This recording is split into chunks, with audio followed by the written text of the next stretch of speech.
지난 주에는 기도의 자세에 대해서 우리가 하나님의 은혜를 나누었습니다. 기도는 사람에게 보이려고 하지 말고 하나님과 은밀한 가운데 해야 한다.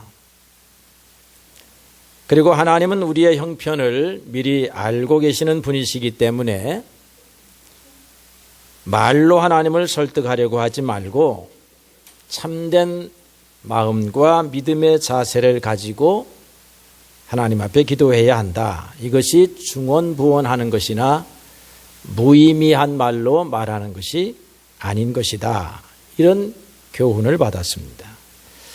오늘 우리가 읽은 말씀은 기도의 내용에 관한 가르침입니다. 우리의 기도에 들어가야 할 기도의 내용, 어떤 원칙과 어떤 방향을 가지고 기도해야 하는가 하는 것에 대해서 큰 가르침을 주는 것이지요.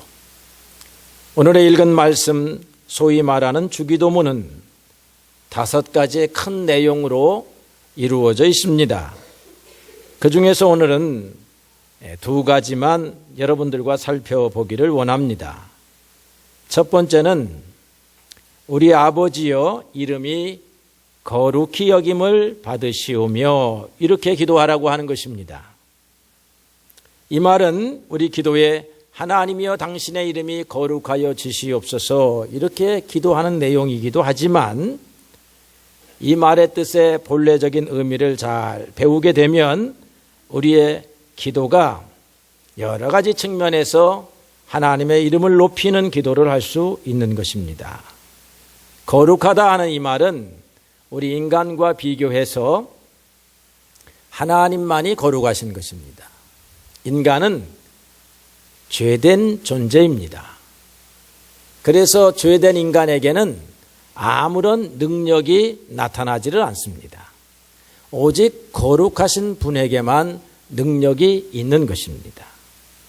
그래서 이 거룩하다 하는 말은 높다, 능력이 있다, 영광스럽다 하는 말과 사실은 같은 말입니다. 그래서 여러분 이 말씀을 윤리적으로 생각하지 않고 하나님의 능력과 관련을 시키면요, 거룩하신 하나님은 오직 홀로 세상을 주관하시는 능력을 가지신 하나님이시라라고 하는 것입니다. 높기 때문에 거룩한 것입니다. 여러분 히말라야 산에 올라가면요, 사람이 옛날에는 에베레스트 산에 올라갈 수 없었습니다. 그 밑에 살던 원주민들은 히말라야 산을 보게 되면 너무나 높아가지고 접근할 수가 없기 때문에 저것은 거룩한 산이다, 성산이다 이래가지고 숭배를 합니다. 구약성경에도 보게 되면 하나님은 골짜기의 하나님이 아니고 산 위에 계시는 하나님이시라 하나님은 시내산 위에 계셨다 이렇게 생각을 했습니다. 높은 곳에 하나님이 계신 것입니다. 거룩하신 분은 높은 곳에 있는 것입니다. 거룩한 영혼은 그 뜻이 높은 것입니다. 그래서 오늘 이 말씀은 높으신 하나님, 홀로 높으신 하나님에 대한 찬양입니다. 하나님의 이름은 자체적으로도 거룩하고 높으시지만 그 거룩함과 높으심이 어디를 통하여 드러나느냐 하면 하나님의 백성과의 관계 속에서 드러나게 됩니다. 다시 말하면 하나님의 백성과의 관계에서 하나님의 이름이 높아지기도 하시고 하나님의 이름이 낮아지기도 한다는 것입니다. 하나님은 2가지 방식으로 당신의 이름을 높이십니다. 첫 번째 방식은요, 당신이 택한 백성들을 사랑하심으로써, 당신이 택한 백성들을 돌보심으로써 하나님의 이름이 높아집니다. 이스라엘 백성들이 애굽에서 탈출을 하고 난 다음에 홍해 앞에 모이게 되었습니다. 홍해는 건너갈 수 없고 뒤에는 추격하는 애굽의 병사들이 쫓아왔습니다. 사람들은 크게 낙담을 했습니다.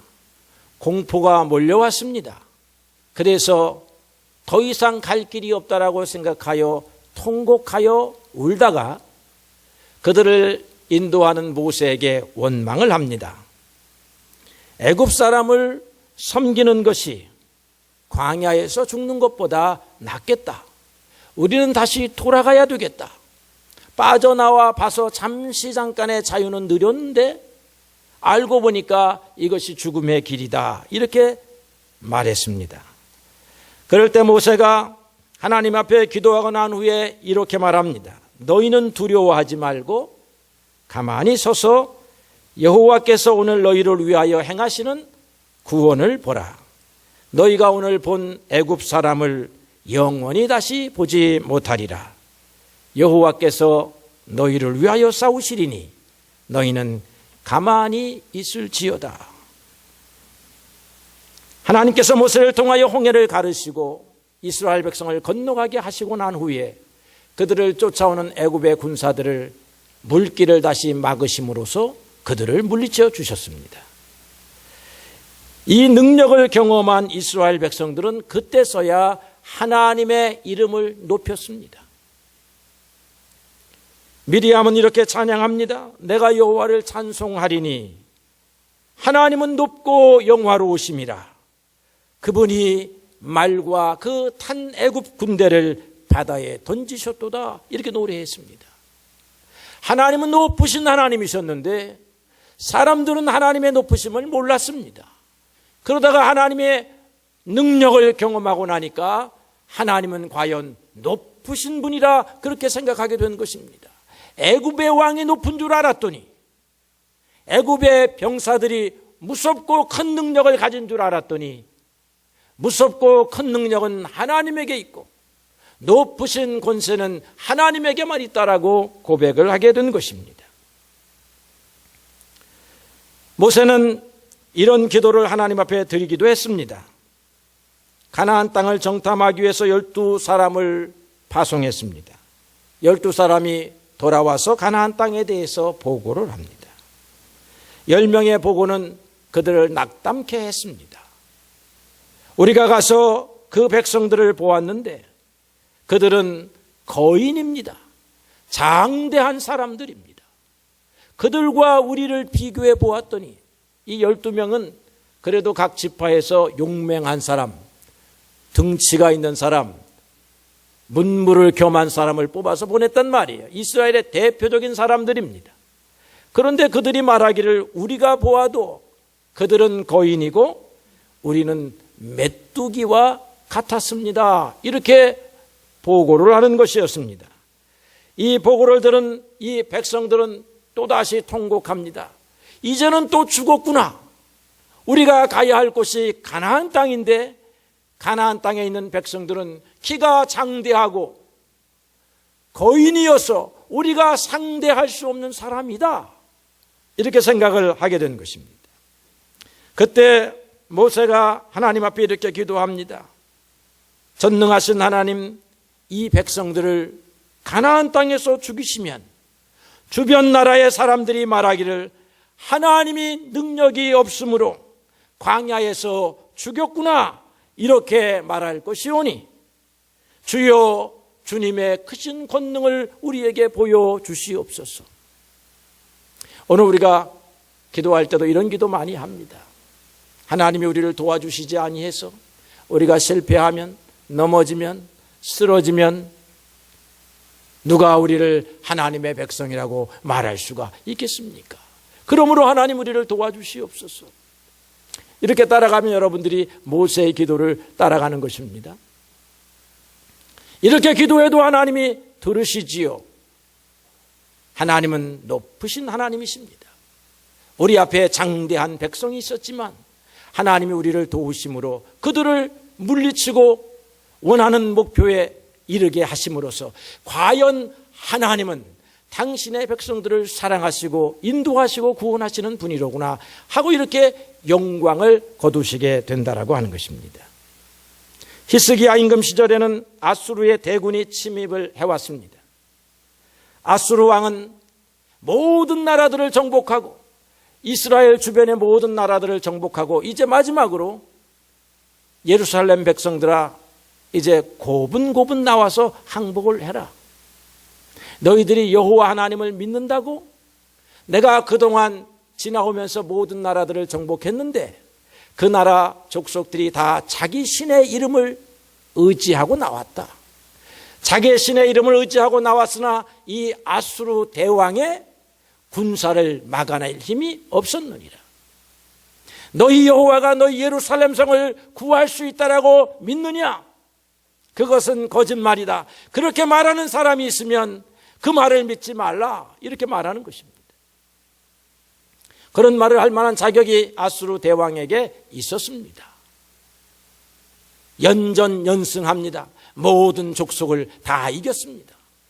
이 중동 질서의 모든 질서는 아수르 대왕의 손아귀에 들어가게 되었습니다. 히스기야는 이스라엘 백성들은 두려움에 떨었지만 그러나 히스기야가 하나님 전에 가서 기도합니다.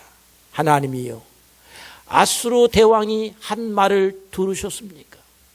이 백성뿐만 아니라 하나님을 조롱하는 소리를 들으셨습니까?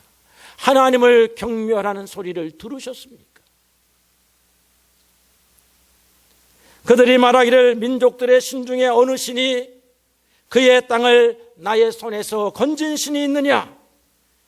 너희 신 여호와가 정말로 예루살렘을 건져낼 수 있다라고 믿느냐? 그렇게 말하는 아수르 대왕의 말을 들으셨습니까? 하나님의 이름이 완전히 땅에 떨어지기 직전입니다. 히스기야는 주여 우리를 그의 손에서 구원하여 주시옵소서. 그리하여 온 천하만국이 주 여호와만 홀로 높으신 하나님이심을 드러내시옵소서. 이렇게 기도합니다. 하나님이 높으시다 하는 것은 우리와의 관계 속에서 그런 것입니다. 하나님은 당신의 높으심을 우리를 사랑하심으로써 드러내십니다. 우리를 도와주심으로써 드러내십니다.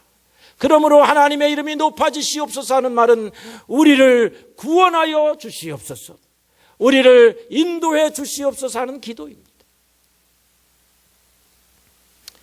이방의 백성들도 이스라엘 백성들에게 승리를 주시는 하나님 때문에 두려워했다라고 했습니다. 하나님의 백성이 가는 길을 가만히 보니까 패배가 없습니다. 승리만 있습니다. 아니 도대체 저들은 왜 저런 승리를 가져왔을까? 저희들에게 무슨 능력이 있을까 하였는데 저들을 도와주는 이가 누구냐 하면 하나님이시라 하는 것이죠.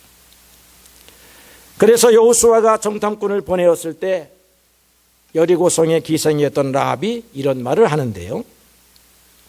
너희 앞에서 홍해를 마르게 하신 일과 요단 저편 아모리 족속을 전멸시키신 일을 우리가 들었노라. 우리가 듣자 곧 마음이 녹았고 정신을 잃었나니 너희 하나님 여호와는 위에 하늘에서도 하나님이시요 땅에서도 하나님이시라. 높으신 하나님이시라. 이렇게 고백하는 거예요. 우리 주변의 사람들이 여러분들을 보고 너희가 믿는 신은 참으로 높으신 하나님이시다, 전능하신 하나님이시다, 이렇게 고백할 수 있게 되기를 바랍니다. 그래서 우리가 믿음을 가질 때에, 그래서 하나님이 승리를 주실 때에 하나님의 이름이 높아지는 것입니다. 여러분, 하나님의 이름을 높여야 하는데 어떻게 높일 수 있느냐 하면 높으신 하나님을 바라보는 믿음으로 여러분들이 하나님의 도우심을 받을 때입니다. 그래서 이 기도는 하나님의 구원을 요청하는 기도입니다. 하나님이 우리를 구원하심으로 온 천하에 하나님이심을 드러내신다라고 하는 것입니다. 하나님의 이름이 높으시다, 하나님의 이름이 거룩하시다 하는 이 말은 우리가 하나님을 기쁘시게 하면서 살아야 된다라고 하는 것을 가르쳐주고 있습니다. 우리가 하나님을 기쁘시게 하면 하나님의 이름이 높아집니다. 우리의 자녀들이 밖에 나가서 좋은 일을 해가지고 사람들에게 칭찬을 받으면 아버지의 명예가 높아지는 것과 동일한 것입니다. 하나님은 우리를 통해서 일하십니다. 우리를 통해서 당신의 능력을 드러내십니다. 우리가 하나님의 진정한 일꾼이라고 하면 하나님의 이름은 저절로 높아지는 것입니다. 사도 바울과 바나바가 루스드라 지방에 가서 복음을 전했습니다. 그곳에서 안진뱅이를 만났습니다. 사도 바울이 보니까 그 안진뱅이에게 구원을 받을 만한 믿음이 있었습니다. 그래서 예수의 이름으로 일으켜 세웠습니다. 놀라운 기적이 발생했습니다. 그러니까 마침 지나가던 제우스 신을 섬기는 제사장들이 제우스 신이 이 땅에 내려온 모양이다, 그렇게 생각을 하고 그들에게 무릎을 꿇고 제사를 드리고자 했다는 것입니다. 그때 사도들은 옷을 찢으면서 우리도 너희와 성정이 동일한 사람이다, 너희가 이런 헛된 일을 버리고 천지와 만물을 지으신 하나님에게로 돌아오라고 하나님을 증거했습니다. 자기 자신을 낮추고 하나님의 이름을 높인 것입니다. 하나님 앞에 자세를 낮추고 하나님의 높으심을 드러내는 것이 우리 믿음의 사람들의 합당한 자세입니다. 그래서 하나님을 기쁘시게 합니다. 그러므로 우리는 하나님을 기쁘시게 하는 사람들이 되어야 하는 것입니다. 하나님은 어떤 사람들이 하나님을 기쁘게 합니까? 로마서 14장 18절에 보니까 그리스도를 섬기는 자는 하나님을 기쁘시게 하며 사람들에게도 칭찬을 받느니라 했습니다. 예수님을 섬기는 사람들을 하나님이 기뻐하신다는 것입니다. 예수 믿는 사람들이 늘어나는 것을 보고 하나님의 이름이 높아진다라고 하는 것입니다. 이유가 있어요. 예수 믿는 사람들은 어떤 사람이기에 하나님의 이름이 높아지는가? 예수 믿는 사람들은 먹는 것과 마시는 것을 추구하는 것이 아니요 오직 성령 안에 있는 의와 평강과 희락을 추구하느니라 했습니다. 예수 믿는 사람의 삶이 세상 사람과 다르다는 것입니다. 세상 사람들이 보니까 예수 믿는 사람들의 목표가 무엇인가? 예수 믿는 사람들의 가치관이 무엇인가 생각하였더니 먹고 마시는 일을 가치관으로 생각하지 않고 사는 것입니다. 이 세상에 하나님의 의로움을 드러내고 바르게 살며 어려움이 있더라도 근심하지 아니하고 걱정하지 아니하고 다른 사람들에게 평강을 전하는 그런 사람들이라고 하는 것입니다. 이것이 복음에 합당한 생활인데요, 이런 복음에 합당한 생활을 하는 사람들은 몸에 악한 행실을 죽이고 신령한 사람으로 살아간다라고 하는 것입니다. 그런데 오늘날 많은 사람들이 이렇게 살지 않습니다. 사람이 권력이 생기고 재물이 많아지면 이상해집니다. 이것을 지적한 사람이 있습니다. 프랑스의 철학자 푸코라고 하는 사람이 있어요. 아주 유명한 철학자입니다. 이 사람이 쓴 책 가운데 비정상인들이라는 책이 있어요. 제가 지난 한 달 동안 읽어보았는데요, 여기 내용을 보니까 권력이 많을수록 비정상적이 된다는 겁니다. 재물이 많을수록 비정상적으로 산다는 거예요. 상식을 버리면서 산다는 것입니다. 왜 그런가 들여다보았더니 그들은 권력을 영원히 공고하게 차지하기 위해서 광기와 비정상적인 방법으로 비정상적이라는 수로를 통해서 이 권력을 유지한다라고 하는 것입니다. 권력을 갖고 유지하려고 하면 비정상적인 사람이 되어야 된다라고 하는 거예요. 뿐만 아니라 권력에 취하고 재물에 취하게 되면 비정상적으로 살아가게 돼요. 성경에서는 정욕적으로 살아간다, 탐욕으로 살아간다, 이렇게 말하고 있습니다. 우리가 오늘 기도하는 것은 이런 삶을 경계하고자 함이라 할 것입니다. 그런데 크리스찬이면서도 이런 삶을 살아가는 사람들이 많습니다. 오늘날 한국 사회가 문제가 되었는데 많은 공직자들, 높으신 분들이 비정상적으로 살아가기 때문에 그렇습니다. 그런데 문제는 예수 믿는 공직자들도 비정상적으로 살아간다는 것이에요. 이런 사람들을 하나님의 이름을 망령되이 일컫는 사람이라 성경이 규정했습니다. 하나님의 이름은 부르지만, 교회에 가서 하나님 앞에 기도하지만 그의 삶은 하나님의 이름을 땅에 떨어뜨리는 망령되게 일컫는 그런 사람이라고 하는 것입니다. 성경은 내 하나님 여호와의 이름을 망령되이 부르지 말라라고 십계명 제2계명에 주었습니다. 오늘 우리가 바르게 살지 아니하면 하나님의 이름을 욕되게 하는 것입니다. 오늘 하나님의 이름을 욕되게 하는 크리스찬들이 얼마나 많은지 모릅니다. 권력이 있는 사람, 재물이 있는 사람 가운데 더더욱 많습니다. 권력의 메커니즘, 재물의 메커니즘은 비정상적으로 살아가게 만든다는 거예요.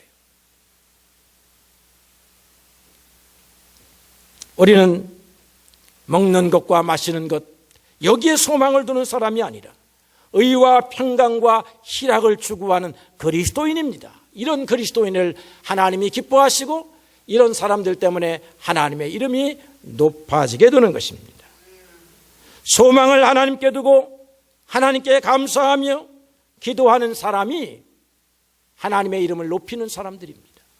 오늘 제가 예화 가운데 제비에게서 배우라, 이런 예화를 여러분들에게 소개했습니다. 제비는요, 새 가운데 오직 유일하게 사람이 사는 집 옆에다가 둥지를 트는 새입니다. 새들은요, 사람을 두려워합니다. 사람 가까이 오지 않아요. 여러분, 이 새들이나 동물들에게 가까이 가보세요. 도망가게 돼 있어요.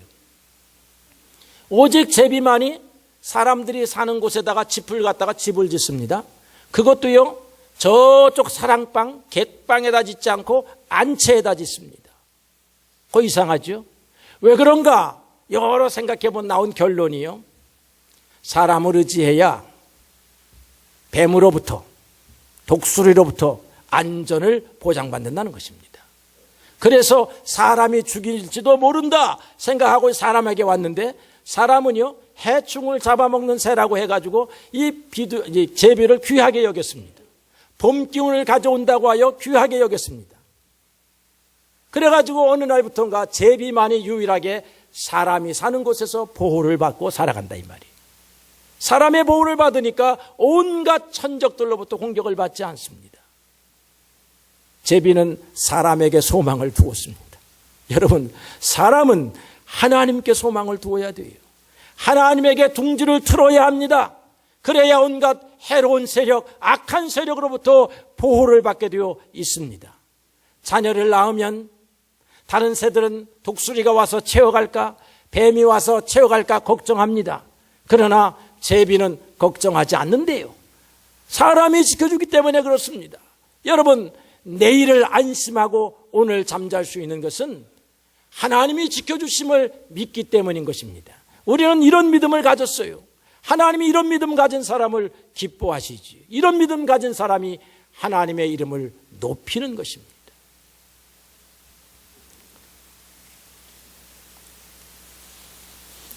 두 번째로는요, 나라가 임하옵시며 뜻이 하늘에서 이루어진 것과 같이 땅에서도 이루어지이다, 이렇게 기도하라고 했습니다.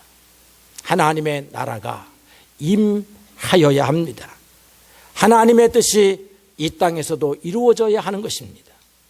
이스라엘 백성은 하나님 나라에 대한 소망을 가진 백성들이었습니다. 왜 그러냐 하면 그들이 역사적으로 경험한 일들은 너무나 참혹했습니다. 외적으로는 노예살이를 합니다. 여러 강대국들의 침입을 받습니다. 식민 지배를 받습니다. 내적으로는 하나님을 온전히 섬기지 못하는 왕들 때문에 괴로움을 당했습니다. 제사장들과 선지자들 때문에 오히려 억울함을 당했습니다. 고단할 때가 한두 번이 아니었습니다. 여러분들도 여러분의 삶이 고단하시잖아요. 대통령 때문에 고단하고, 위정자들 때문에 고단하고, 높으신 분들 때문에 고단할 때가 많습니다. 그래서 하나님이 우리를 다스려 주셨으면, 하나님이 친히 우리를 다스리시면 우리가 이렇게 고단한 삶을 살지 않을 것이다 꿈꾸었다라고 하는 것입니다. 여러분, 이런 꿈을 꿀 수 있게 되기를 바랍니다. 그런데 하나님이 그들을 다스려주고 치리해준 경험을 해보았습니다. 애굽 땅에서 고단한 삶을 살았는데 하나님께서 그들을 구출시켜 주셨습니다. 자유민이 되었습니다. 아, 이것이 바로 천국이로구나. 그걸 알게 된 거예요. 광야의 길을 겪고 나가게 되었습니다. 하나님이 친히 먹이시고 입히시는 것을 경험했습니다. 아니, 우리가 노력하지 아니하고 수고하지 아니하고 농사짓지도 아니했는데 이렇게 먹는 방법이 있구나. 애굽 땅에서는 수고하고 농사짓고 24시간 일을 해도 받는 배급이 한 끼의 음식밖에 되지 아니했는데 하나님은 우리를 사랑하셔서 우리로 풍성하게 먹고 입게 하시는구나 하는 것을 경험하니까 하나님의 통치가 그리워집니다. 뿐만 아니라 가나안 땅이라고 하는 새로운 나라를 받았습니다. 그리고 다윗과 같은 성군을 통해서 참된 삶이 무엇인가 하는 것을 경험했는데 이런 역사적인 몇 번의 경험을 빼고는 대부분 고단했습니다. 힘이 들었어요. 그래서 하나님의 영원한 나라가 와야 되겠다라고 소망했는데 하나님의 영원한 나라가 이 땅에 왔습니다. 예수님을 통하여 이 땅에 왔습니다. 그리고 예수님을 믿는 사람들의 마음속에는 이미 하나님의 나라가 작동하기 시작했습니다. 하나님이 친히 그 백성을 다스리기 시작했습니다. 하나님이 우리를 다스려 주니까 귀신이 쫓겨나갑니다. 질병이 물러갑니다. 근심과 걱정이 없어지게 됩니다. 예수님께서 마태복음 12장 28절에 이렇게 말했습니다. 내가 성령을 힘입어 귀신을 쫓아내면 하나님의 나라가 이미 너희 가운데 임하였느니라 했습니다. 이 하나님의 나라는 구체적으로 교회를 통해서 가시화되었습니다. 그리고 교회를 통해서 하나님 나라가 확장되어 갑니다. 하나님을 왕으로, 예수님을 왕으로 섬기면 하나님께서 너를 보호하신다, 하나님의 나라에서 너를 보호하신다라고 우리가 복음을 전하게 되니까 그것을 믿고 세상에 실망한 사람들이 하나님 앞으로 돌아오게 된다라고 하는 것입니다. 세상은 어두움의 영이 지배하는 그런 나라였습니다. 싸움과 투쟁, 그러나 결국은 사망의 길로 가는 그런 나라입니다. 그러나 하나님의 나라는 의와 희락과 평강과 은혜가 넘치는 나라입니다. 성 어거스틴은 이 나라를 세상의 나라와 하나님의 나라 둘로 나누었습니다. 하나님의 지배를 받는 사람들, 예수님을 섬기는 사람들은 하나님의 나라의 왕국에 있는 사람들이요, 예수님을 섬기지 아니하고 세상의 영을 따라가는 사람들은 세상 나라에 속하여 있는 백성이라고 한 것입니다. 사랑하는 성도 여러분, 우리는 어떤 기도를 드려야 하냐면 하나님이 이미 우리 가운데 주신 이 하나님의 나라, 하나님의 나라는 의와 평강과 은혜의 나라인데 이 은혜의 나라가 여러분 가운데 왔는데 이 나라를 여러분 지켜야 합니다. 이 나라에서 살려고 여러분들이 애써야 하는 것입니다. 그러려고 하면 이 하나님의 나라를, 하나님의 다스림을 받는 백성이 되게 해 주시옵소서. 하나님의 나라 하늘에서는요, 하나님이 명령하시면 그대로 이루어져 가지고 모든 사람들이 하나님의 다스림을 받는데 이 땅에서는 하나님의 명령이 왔지만 유혹하는 세상의 세력이 너무나 많아가지고 우리가 오늘 하나님의 다스림을 받을 것인가, 아니면 세상을 따라갈 것인가, 이렇게 갈지자로 왔다 갔다 한다는 것입니다. 하나님의 말씀을 들을 때는 하나님의 말씀을 따라가면 좋을 것 같고, 세상의 말을 들을 때는 세상을 따라가야 성공할 것 같고, 이렇게 두 길이 있는데 우리는 하나님을 다스림을 받겠다, 나는 하나님의 다스림을 받겠습니다, 하나님으로부터 온 사랑을 지키겠습니다, 이런 사람들이, 하나님의 나라를 경험하는 사람들이요, 이런 사람들이 하나님의 풍성하신 은혜를 날마다 경험하는 사람이라고 하는 것입니다. 옛날에는 잠깐 하나님의 나라를 경험했지만 오늘 여러분들이 여러분 가운데 계시는 예수님을 여러분의 왕으로 섬기면 여러분의 나라는, 심령은 언제나 하나님의 나라이고 여러분들이 걸어가는 지경은 언제나 하나님이 다스리고 지키시는 나라가 되는 것입니다. 그래서 세상에 살고 있지만 하나님이 왕이신 나라에서 살고 있는 것입니다. 세상의 사람들은 우리와 같이 세상에 살고 있지만 세상의 영이 다스리는 나라에 살지만 우리는 눈에 보일 때는 세상 같지만 우리의 눈에 보이지 않는 전능하신 하나님이 우리의 뒤에서 우리를 다스리심으로 우리는 하나님의 나라에 이미 살고 있는 사람들입니다.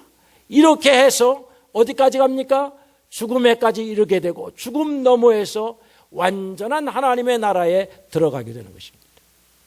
어제 제가 결혼식에 가서 허니문에 관한 이야기를 잠시 했습니다.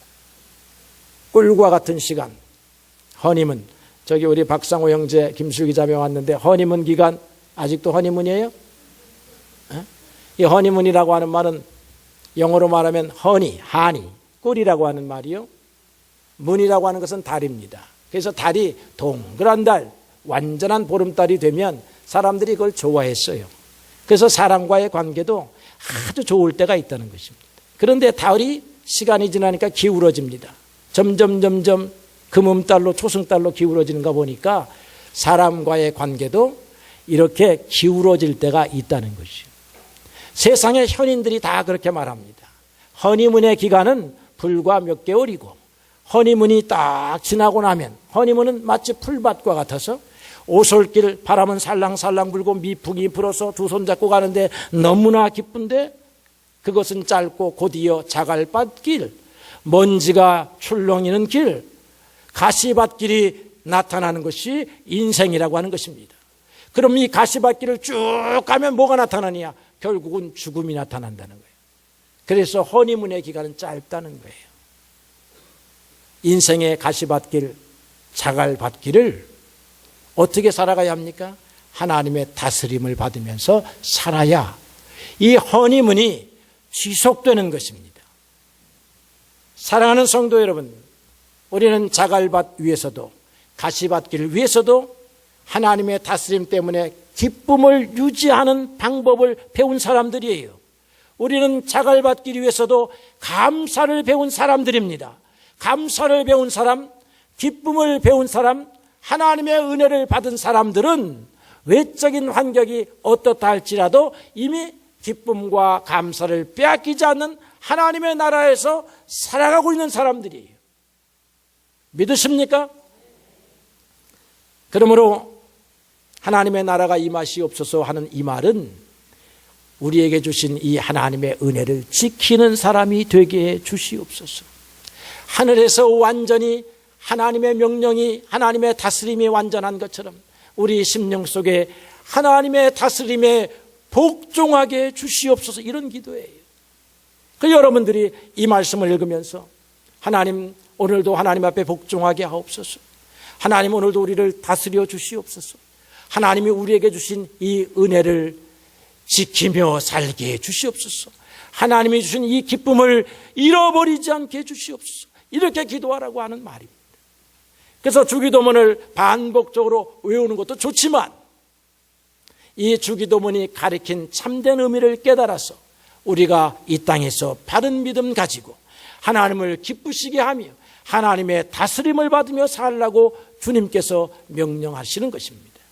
이런 기도가 우리 사랑하는 성도들의 삶 속의 기도에서 날마다 일어나기를 주님의 이름으로 축원합니다.